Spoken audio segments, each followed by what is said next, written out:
Gucci world की hottest fashion brands में से एक है जिसकी एस्टिमेटेड वैल्यू $22.6 बिलियन है। बट जिस स्मॉल फैमिली बिजनेस के स्टार्टिंग रैग्स ऑफ रिचेस की स्टोरी की तरह हुई, वो एक dark, shocking tale of betrayal बन बैठी। फैशन वर्ल्ड के ग्लैमर के पीछे frequent family feuds, lawsuits, corporate takeover attempts and even murder भी होते हैं। सो अपनी कुर्सी की पेटी बांध लीजिए क्योंकि इस वीडियो में हम जाने वाले हैं गुची की इनसेन और कंट्रोवर्शियल हिस्ट्री की जर्नी पर।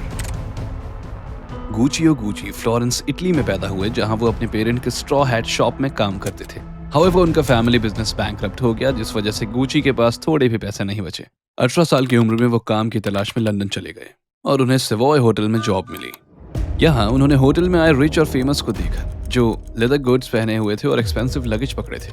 ये फंक्शनैलिटी से कहीं ज्यादा था। फैशन एक स्टेटस सिंबल था जो अमीर और गरीब को डिवाइड करता था। इसके बाद वो वेगन लिट्स नाम के ट्रेन कंपनी में काम करने लगे। यहाँ वो लोगों को लगेज ले जाने में हेल्प करते थे और उनके लगेज को ऑब्जर्व करते थे कि उन सारे लग्जरी सूटकेसेस के हैंडबैग्स की क्वालिटी कैसी है। गुची रियलाइज कि अगर वो अपनी खुद की लेदर शॉप ओपन करते हैं और इस तरह के कस्टमर्स से डील करें तो बहुत अमीर बनेंगे।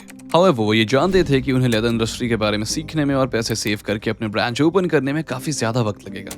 सो वर्ल्ड वॉर 1 में सर्व करने के बाद गुची को एक शॉप में जॉब मिली और वो वहां से जितना सीख सकते थे सीखने लगे, बट वो अपना फोकस लूज नहीं किए। फाइनली बाय 1921 गुची 40 साल के हुए और उन्होंने काफी पैसे जमा कर लिए जिससे वो फ्लोरेंस में अपनी दुकान खोल सके। ये लेदर गुड्स सेलिंग स्टोर एक छोटी सी बिगिनिंग थी जिसके बारे में आज के दौर के हर लोग जानते हैं। Yes, Gucci initially leather goods import करते थे, बट उन्हें यूनिक डिजाइन्स वाले handmade pieces of handbags and shoes का ज्यादा रिक्वेस्ट मिलने लगा। उन्होंने एग्जैक्टली उन्हीं टाइप्स के डिजाइन्स को बनाना सीखा जो उनके कस्टमर्स चाहते थे, और क्योंकि कई बार उनके सप्लायर्स के पास वो डिजाइन्स नहीं होते थे, इसीलिए उन्होंने एक वर्कशॉप खोला। वो एम्प्लॉयज को हायर कर लिए जिससे वो वर्क आसान हो सके। हाउएवर वो एक्सपेंशन को लेकर इतने डेस्परेट थे कि उन्होंने बहुत सारा कर्जा ले लिया। ऐसा कई बार हुआ कि वो बहुत लॉस में चले गए और वो अपने लॉस के बारे में किसी को भी बताते थे। उन्होंने अपने बिजनेस को रन करने के लिए अपने सन इन लॉ से भी लोन लिए। जैसे जैसे उनकी एज बढ़ने लगी वो अपने बेटे ऑल्डो, रोडोल्फो और वास्को को बिजनेस में बुलाने लगे। वो एक्सपेक्ट करते थे कि ये तीनों उनका बिजनेस संभाल लेंगे, बट क्लियरली इस पॉइंट पर गुची बिजनेस में कुछ खास नहीं थे। इनफैक्ट ये तो बस एक छोटा सा स्टोर था। हाउएवर गुची के तीनों बेटों के पास इसे चेंज करने के लिए एम्बिशियस प्लान्स थे।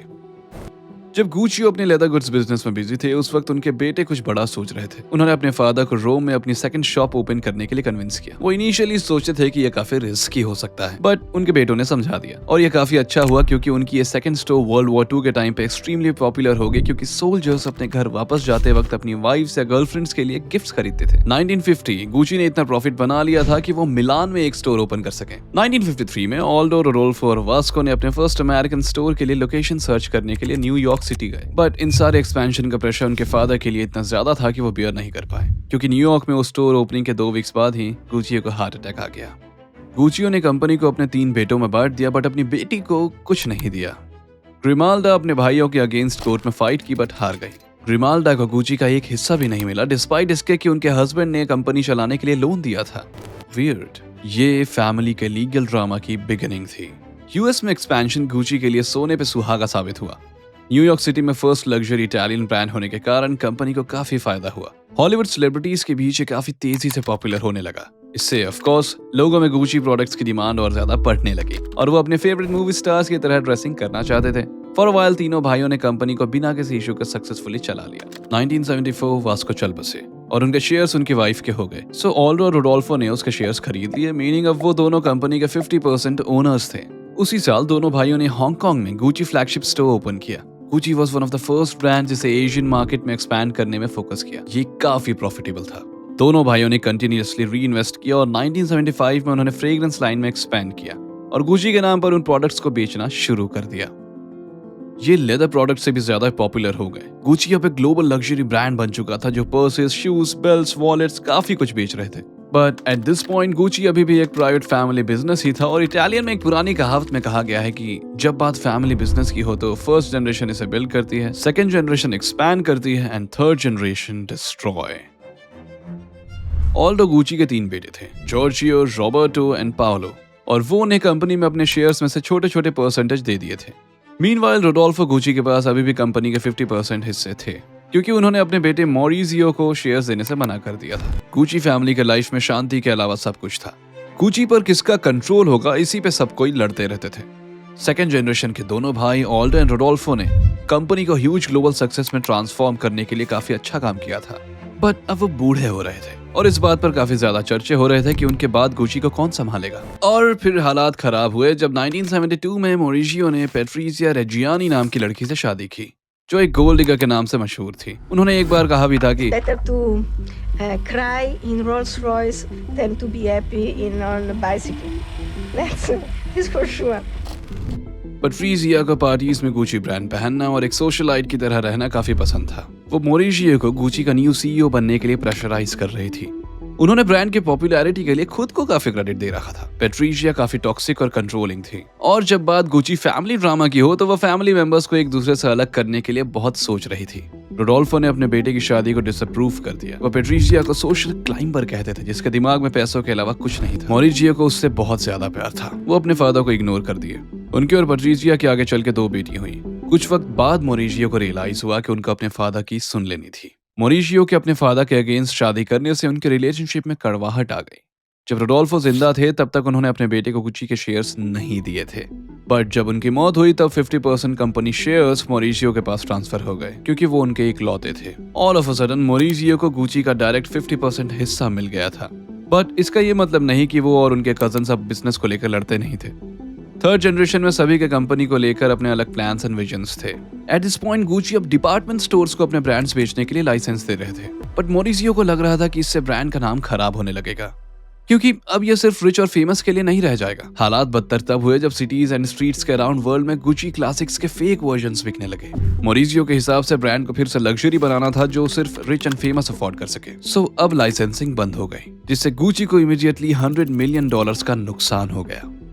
क्लियरली पहले तो ये काफी टेरिबल आइडिया लगा, बट कई लोगों का मानना है कि इसने कंपनी को लॉन्ग रन में सेव किया। गुची अब हर किसी के लिए एक्सेसिबल नहीं था। ये वापस सिर्फ रिच के लिए एक्सक्लूसिव बन चुका था, जिसने इसे लेगेसी ब्रांड बनने में हेल्प की। मीनवाइल मॉरिशियो का कजन पाओलो को लगने लगा कि उनके फादर ऑल्डो ने उन्हें कंपनी के थोड़े स्टेक देकर छोटी रिस्पॉन्सिबिलिटी दी है और उन्हें मिसट्रीट किया है। उन्हें एक फैशन डिजाइनर बनना था और वो चाहते थे कि गुची के प्रोडक्ट्स वो डिजाइन करें। हाउएवर फैमिली में से किसी को भी उनके टेस्ट पर कोई भरोसा नहीं था। कोई बात जिसमें गुची फैमिली अग्री करती वो ये थी कि पाओलो के डिजाइन बेकार हैं। पाओलो इन सब से इतने ज्यादा गुस्से में थे कि उन्होंने अपने 81 ईयर्स के फादर पर टैक्स इवेजन लगा दिया। ऑल्डो को 366 डेज के लिए जेल हो गई थी। अपना नाम बनाने के चक्कर में पाओलो ने पाओलो गुची ब्रांड शुरू कर दिया। फैमिली ने उन्हें रोका कि ये ब्रांड को खराब कर देंगे, बट पाओलो ने गुची से अपने नाम के फैशन लाइन के राइट्स के लिए $8 मिलियन खर्च कर दिए। हाउएवर उनका इतना बड़ा सपना फ्लॉप हो गया। सेल्स इतनी हो ही नहीं पाई कि वो डेब्ट चुका पाए। उनकी बेटी के अकॉर्डिंग उनकी फैशन लाइन इसलिए अनसक्सेसफुल रही क्योंकि गुची ने पाओलो गुची के राइट्स खरीद लिए और उनके बनाए ऑब्जेक्ट्स को गायब कर दिए। ऑल्दो उनकी बेटी ने भी कहा कि पाओलो को प्रोड्यूस किए हुए पीसेस अगली थे। हमेशा लड़ते रहने की वजह से गुची फैमिली हमेशा हेडलाइंस पे आती थी लॉ सूट्स और फैमिली ड्रामा की वजह से। मॉरिशियो परेशान हो गए। उन्हें अब इन्वेस्टर्स चाहिए था जिससे वो फैमिली को हटाकर कंपनी में और कंट्रोल गेन कर सके। A company call invest Corp पैसे देने को तैयार थी। इन्वेस्ट कॉर्प ऑलरेडी टिफनी में इन्वेस्ट की थी और वो ज्वेलरी कंपनी सक्सेसफुल थी, बट ये उनका फर्स्ट टाइम था कि किसी लग्जरी ब्रांड की तरफ जाए। By this time Paolo family के ब्लैक शीप बन गए थे और वो बस गुची का 3.3% ओन करते थे। 1988 में वो इन्वेस्ट कॉर्प को अपने शेयर्स बेच दिए $40 मिलियन में। हाउएवर वो इन पैसों को बस बर्बाद कर दिए। इतने पैसे उड़ाने के बाद वो 1993 में बैंकरप्ट हो गए, वो भी लगभग 90 मिलियन का कर्जा। इवेंचुअली मॉरिशियो ने बाकी फैमिली मेंबर्स से कहा कि वो बेयर शेयर्स को इन्वेस्ट कॉर्प में बेच दे और अब ये कंपनी गुची को 50% ओन करती थी। मॉरिशियो अभी भी कंपनी के हेड से और सारे बिग डिसीजंस लेते थे। 1989 में he hired Don Melo as executive vice president and chief designer of Gucci. Just like Maurizio, वो भी ब्रांड की एक्सक्लूसिविटी चाहती थी। उन्हीं का आइडिया था स्टोर नंबर्स को 1000 से कम करके 180 कर दें, सिर्फ प्रॉफिटेबल लोकेशंस पर। उन्होंने Gucci प्रोडक्ट्स के नंबर भी 22,000 से 7,000 कर दिए थे। मेलो ने कुछ क्लासिक बेस्ट सेलर्स को वापस भी लाए, जैसे कि बैम्बू बैग्स और Gucci लोफर्स। मॉरिशियो का विजन बहुत बड़ा था। अब जब फैमिली इस बिजनेस से दूर थी, इन्होंने पहले चीज की एक्स्ट्रावेगेंट स्टोर खोलकर मिलान में वो सारे नए प्रोडक्ट्स के साथ पुराने इन्वेंट्री को रिप्लेस कर दिए, जिससे कंपनी काफी कर्जे में चली गई। सिर्फ यही नहीं, मॉरिशियो को एक्सेसरी लाइन भी हटाना था। ये बहुत कंट्रोवर्शियल था क्योंकि ये literally one of the profitable source of income था। एक एवरेज पर्सन भले ही Gucci clothing, shoes and purses ना खरीद पाए, बट वो वॉलेट, सनग्लासेस और बेल्ट तो खरीद ही सकते थे। अब एक्सेसरीज के बिना ब्रांड टोटली बस रिच फोकस्ड हो गई थी। अब मॉरिशियो यही चाहते थे, but from a business perspective ये रिस्की हो गया था। मॉरिजियो छुटकारा चाहते थे इस जी क्लासिक लोगो से और इसे हटाना एक मैसिव मिस्टेक था। ये उनकी एक ऑफिशियल ब्रांडिंग थी जिससे ये ब्रांड रिकॉग्नाइज होता था और इसी से 70% सेल्स होते थे। मॉरिजियो के गुची के न्यू एरा को लाने के लिए चेंजेस की वजह से बहुत पैसा खर्च हो रहा था। They were losing $30 million a year. Gucci के पास अब सैलरी देने के पैसे भी नहीं थे। मॉरिशियो के दिमाग में चल रहे ग्रैंड विजन की वजह से कंपनी बैंकरप्सी डिक्लेयर होने के वर्ज पर आ चुकी थी। अब इन्वेस्ट कोर परेशान होने लगी थी। वो अपने इन्वेस्टमेंट में मिलियंस ऑफ डॉलर्स लूज कर रहे थे। सो उन्होंने मॉरिशियो से बात की और उन्हें गुची के लिए सीईओ अपॉइंट करने का आइडिया सजेस्ट किया। ये मॉरिजियो को पसंद नहीं आया। मॉरिजियो अपनी सीट को छोड़ने से मना कर दिया। उन्होंने रिक्वेस्ट करते हुए कहा कि कस्टमर्स को उनके न्यू विजन के साथ कंफर्टेबल होने के लिए 6 महीने लगेंगे। कंपनी ऊपर जाएगा। इन्वेस्ट कॉर्प ने मना कर दिया। 1993 में उन्होंने मॉरिजियो का 50% हिस्सा $150 मिलियन में खरीद लिया। आयरॉनिकली 6 महीने बाद ब्रांड के हालात मॉरिजियो के वर्ड्स के अकॉर्डिंग होने लगे। जापानीज कस्टमर्स गुची बैग्स खरीदने लगे एंड कंपनी को फिर से प्रॉफिट होने लगा। मॉरिजियो के कुछ डिसीजंस गलत थे बट कुछ डिसीजंस ने गुची को दोबारा से लग्जरी ब्रांड बनने के लिए काफी हेल्प की जिससे वो हाई प्राइसेस में चलता रहा। बट अब लेट हो गई थी। मॉरिजियो कंपनी के बाहर थे और for the first time in history Gucci company में गुची फैमिली का कोई नहीं था। इसके सिर्फ 2 साल बाद ही मॉरिजियो की मौत हो गई। कई सालों की लड़ाई के बाद मॉरिजियो और उनकी वाइफ पैट्रिशिया अलग हो गए और 1994 में उन्होंने डिवोर्स ले लिया। उनकी फ्रेंड पीना के अकॉर्डिंग पैट्रिशिया को अपने हस्बैंड को लूज करने से ज्यादा तो गुची को लूज करने का था। हाउएवर डिवोर्स के बाद पैट्रिशिया काफी गुस्से में थी और मॉरिजियो पर नजर रखने और उन्हें थ्रेटनिंग वॉइस मेल्स भेजने लगी थी। मॉरिजियो अपनी न्यू गर्लफ्रेंड के साथ मूव ऑन करना चाहते थे बट पैट्रिशिया यह होने नहीं दे रही थी। पैट्रिशिया को डर था कि अगर मॉरिजियो और पाओला ने शादी कर ली तो वो और उनकी बेटियों को मिलने वाले पैसे उन्हें नहीं मिलेंगे और यही वो पैसे थे जिससे वो अपनी लेविश लाइफस्टाइल को जी रही थी। 1955 में जब मॉरिजियो अपने ऑफिस जा रहे थे उस वक्त उनके सामने एक गनमैन आया। दिन दहाड़े उसने सर में 3 बार गोली चलाई। पुलिस ने सारे पोटेंशियल सस्पेक्ट्स को इन्वेस्टिगेट किया। आफ्टर ऑल इतने सारे फैमिली फाइटिंग के बाद मॉरिजियो के कई सारे दुश्मन बन गए थे। 2 साल तक केस में कोई बड़ा खुलासा नहीं हुआ और फाइनली पुलिस को पैट्रिशिया से इंक्वायरी करने के लिए एनोनिमस टिप मिली। इन्वेस्टिगेशन से पता चला कि पैट्रिशिया पूरे शहर में लगभग हर किसी से अपने एक्स हस्बैंड का मर्डर कर बच निकलने में हेल्प मांग रही थी। वो तो अपने लॉयर से भी बात कर रही थी इससे बचने के लिए। अपनी फ्रेंड पीना के हेल्प से वो एक हिटमैन हायर की थी। मर्डर ट्रायल के वक्त पैट्रिशिया ने फ्लैशिंग कैमरास के सामने गुची के फाइनेस्ट आउटफिट्स पहने थे। उन्हें 29 इयर्स का जेल हो गया और उस हिटमैन को भी जेल में डाला गया। पैट्रिशिया सिर्फ 18 साल के बाद ही जेल से बाहर आ गई। वो और जल्दी रिलीज हो जाती अगर वो एक वर्क रिलीज प्रोग्राम में काम करने के लिए मान जाती, बट वो ये कहकर मना कर दी कि मैं अपने लाइफ में कभी काम नहीं की हूँ और मैं आज भी काम नहीं करूंगी। मॉरिजियो गुची के मर्डर के बाद गुची ब्रांड का न्यू एरा शुरू हुआ और डिजाइनर टॉम फॉर्ड को क्रिएटिव डायरेक्टर के पोजीशन पर हायर करने के बाद गुची और पॉपुलर हो गया। उन्होंने गुची के क्लासिक लोगो को वापस लाया और यंगर जनरेशन के लिए कलेक्शन डिजाइन करना शुरू किया। टॉम फोर्ड और सीईओ डोमेनिको डी सोल एक डायनामिक डुओ बन गए थे जो बाद में टॉम डॉम बॉम नाम से जाने लगे। इन्होंने गुची के फॉर्च्यून बढ़ाने में काफी हेल्प की। 1995 से 1996 तक सेल्स डबल हो गई फ्रॉम $263 मिलियन टू $500 मिलियन। अब जब गुची फैमिली इन्वॉल्व नहीं थी और क्योंकि ब्रांड कॉन्स्टेंटली पावर के लिए स्ट्रगल नहीं कर रहा था, हालात फिर से सुधरने लगे थे। इन्वेस्ट कॉर्प ने इसका एडवांटेज लेने का सोचा जिससे गुची पब्लिकली ट्रेडेड कंपनी बन गई और इनका आईपीओ मैसिवली सक्सेसफुल हो चुका था। फिर इन्वेस्ट कॉर्प ने कंपनी के अपने शेयर्स को बेच दिया जिससे उन्हें $2 बिलियन का प्रॉफिट हुआ। वो सही वक्त पर कंपनी से अलग हो गए क्योंकि 1997 में जापानीज लग्जरी मार्केट में आया और इकोनॉमिक क्राइसिस की वजह से गुची के स्टॉक में प्राइस क्रैश आ गया। प्राइसेस में गिरावट काफी था फैशन कॉन्ग्लोमरेट LVMH के लिए, जिससे वो गुची शेयर्स डिस्काउंट में खरीदे। बर्नार्ड आर्नोल्ट उस वक्त LVMH के सीईओ थे। उन्होंने मीडिया में कहा था कि ये उनका बस एक फ्रेंडली टेक ओवर अटेम्प्ट है।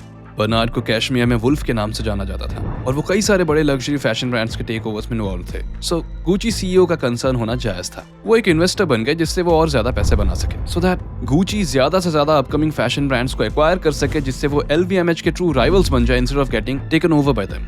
आज गुची ग्रुप जिसे केयरिंग भी बोला जाता है वो कई सारे वेल नोन फैशन ब्रांड्स को ओन करती है जैसे Balenciaga, Stella McCartney and Alexander McQueen. Eventually 2004 में टॉम डॉम ड्यूओ ने अपने कंपनी से रिजाइन करने का डिसाइड किया। अब टॉम फॉर्ड अपना खुद का ब्रांड चलाते हैं और उनकी नेटवर्थ लगभग $500 मिलियन है। गुची अभी भी इंक्रेडिबली पॉपुलर ब्रांड बनी रही है और हर न्यू जनरेशन के साथ इवॉल्व होती रही। इंस्टाग्राम में गुची के अबाउट 50 मिलियन फॉलोअर्स हैं और करेंटली दुनिया भर में 500 स्टोर से ज्यादा। क्योंकि उनकी एक्सेसरीज लाइन वापस आ चुकी है, गुची अब एक ऐसे स्वीट स्पॉट पर है जहां ऑलमोस्ट हर किसी के लिए एक्सेसिबल है और महंगा होने की वजह से ये एक्सक्लूसिव और लग्जूरियस भी है। बड़ी बजट वाली हाउस ऑफ गुची मूवी ने इस ब्रांड को और भी ज्यादा स्पॉटलाइट दे दी है। गुची फैमिली को जैसा इसमें पोर्ट्रे किया गया है इससे वो ज्यादा खुश नहीं है और ये पूरी तरह से सही था भी नहीं। बट क्योंकि अब गुची फैमिली बिजनेस को ओन नहीं करती, एस्टिमेट के अकॉर्डिंग मूवी ने गुची के सेल्स को और बढ़ा दिया है। बट एक सेकंड रुकिए, याद है मैंने एक आदमी का नाम लिया था, बर्नार्ड आर्नोल्ड। वो रियली फैसिनेटिंग इंसान है और उनकी स्टोरी लुई वुइटन के स्टोरी में आती है। आपको बता दो कि भले ही बर्नार्ड गुची को टेक ओवर नहीं कर पाए, बट लुई वुइटन का टेक ओवर बड़े ही कंट्रोवर्शियल तरीके से किया। तो अभी थंबनेल पर क्लिक करें, हम उस कहानी में मिलते हैं। चीयर्स।